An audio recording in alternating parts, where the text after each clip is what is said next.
రాజులకు రాజు ప్రభులకు ప్రభు అయిన యేసుక్రీస్తు నామమున మీకు శుభములు. ఈరోజు దేవుడు మనకు అనుగ్రహించినటువంటి వాగ్దానము సామెతల గ్రంథము 16వ అధ్యాయము 6వ వచనము. కృపా సత్యముల వలన దోషమునకు ప్రాయశ్చిత్తము కలుగును, యెహోవాయందు భయభక్తులు కలిగి ఉండుట వలన మనుషులు చెడుతనము నుండి తొలగిపోవుదురు. ప్రియులారా, ఈ వాక్య భాగాన్ని మనం గమనించినట్లయితే మనము అనేకమైనటువంటి దోషములు చేస్తూ ఉంటాము. ఆ దోషాలకు ప్రాయశ్చిత్తాలు కూడా చేయాలి అని అనుకుంటూ ఉంటాము. మరి మనము చూసినట్లయితే దోషానికి ప్రాయశ్చిత్తము ఏ రీతిగా చేస్తాము అంటే, వాక్యం ద్వారానే దేవుడు చెప్తున్నాడు, కృప సత్యముల వలన దోషమునకు ప్రాయశ్చిత్తం అనేది కలుగుతూ ఉంటుందంట. అంటే మనం ఎల్లప్పుడూ కూడా కృప కలిగిన వారమై ఉండాలి, సత్యాన్ని అనుసరించి నడుచుకునే వారముగా ఉండాలి. ఎందుకంటే యేసుక్రీస్తు ప్రభువారు ఆ రీతిగానే ఉన్నాడు. మన ఎడల నిరంతరము ఆయన కృప చూపుతూ ఉన్నాడు. కాబట్టే మన పాప దోషాలన్నిటినీ ఆయన క్షమించాడు. అలాగే ఆయన సత్యవంతుడు. ఆయన యందు ఏ దోషము కానీ పాపము కానీ లేదు.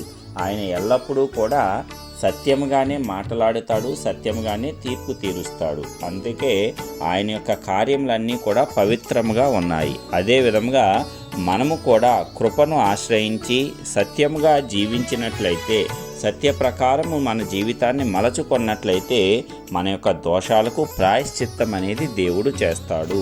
నీవు ఎలాంటి పాప దోషాలలో కూరుకుపోయి ఉన్నా సరే, నీవు పశ్చాత్తాపపడి దేవుని ఎదుట నీవు ఒప్పుకొని, అదే విధంగా దేవుని ఎదుట నీవు నిజాయితీగా జీవించినట్లయితే నీ యొక్క దోషములన్నీ కూడా పరిహరించబడతాయి. అలా కాకుండా కొంతమంది మనుషుల ఎదుట ఒక రీతిగా ప్రవర్తిస్తూ దేవుని యొద్దకు వచ్చేటప్పటికి మంచివారిగా ప్రవర్తించాలి అని ద్విమనస్కును కలిగి ఉంటారు. వేషధారణ స్వభావాన్ని కలిగి ఉంటారు. దానిని దేవుడు ఏమాత్రము కూడా హర్షించడు. నీవు మనుషుల ఎదుట కూడా నీతివంతంగా సత్యవంతుడిగా ఉండాలి, నిజాలే మాట్లాడాలి. దేవుని యొద్ద కూడా నిజాయితీగా నీ యొక్క దోషాలు, నీ యొక్క జీవితాన్ని ఒప్పుకోవాలి. నీవు ఏమి చేసినా దాన్ని కప్పుకోవటానికి ప్రయత్నించకూడదు, కానీ దేవుని ఎదుట వాటిని ఒప్పుకోవటానికి నీవు ప్రయత్నం చేసినప్పుడు దేవుడు కనికరమ గలవాడు, కృప గలవాడు. కాబట్టి నీ దోషములన్నిటినీ కూడా పరిహరించి ప్రాయశ్చిత్తం చేస్తాడు.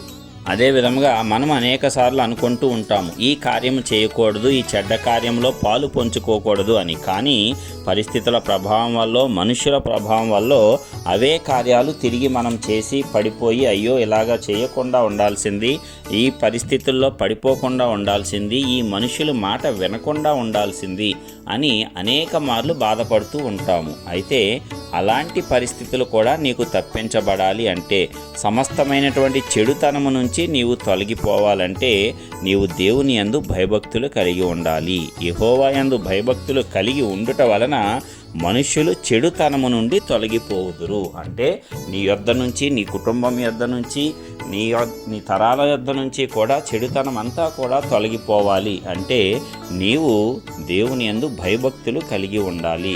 నిజమైనటువంటి భయభక్తులు కలిగి ఉన్నప్పుడు దేవుడు సమస్తమైనటువంటి కీడులను నీకు దూరం చేస్తాడు. అలా కాకుండా కేవలం శ్రమలు వచ్చినప్పుడే దేవుని యందు భయభక్తులు కలిగి ఆ శ్రమ తొలగిపోయిన తర్వాత తిరిగి నీ ఇష్టానుసారం జీవితాన్ని జీవిస్తే నీకు ఇంకా శ్రమలు అధికమవుతాయి తప్పిస్తే తగ్గవు. అలాగే కాకుండా నీవు జీవించినంత కాలము కూడా దేవుని యందు భయభక్తులు కలిగి జీవిస్తే నీ జీవిత కాలం అంతా కూడా క్షేమాభివృద్ధిని చూస్తావు. ప్రతి విధమైన చెడుతనం నుంచి నీవు తప్పించబడతావు.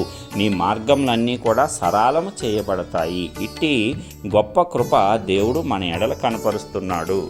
కాబట్టి ప్రియులారా, మనమందరము కూడా కృపా సత్యములను అనుసరించి జీవించాలి. అదేవిధంగా దేవుని యందు ఎల్లప్పుడూ కూడా భయభక్తులు కలిగి జీవించాలి. కేవలం శ్రమ వచ్చినప్పుడో, కష్టం వచ్చినప్పుడో దేవుని యొద్దకు వచ్చి భయభక్తులు కలిగి దేవుని ఎదుట దీర్ఘకాలం ప్రార్థన చేయటమే కాదు, కానీ ప్రతిరోజు నీవు ప్రార్థన చేసేవాడవుగా ఉండాలి. అప్పుడు ప్రతిరోజు కలిగేటువంటి కీడు నుంచి, దుష్టత్వం నుంచి, దోషములన్నిటి నుంచి కూడా నీవు తప్పించబడి క్షేమకరమైనటువంటి జీవితాన్ని జీవిస్తావు. ఈ వాక్యం ద్వారా దేవుడు మనలను బలపరుస్తున్నాడు.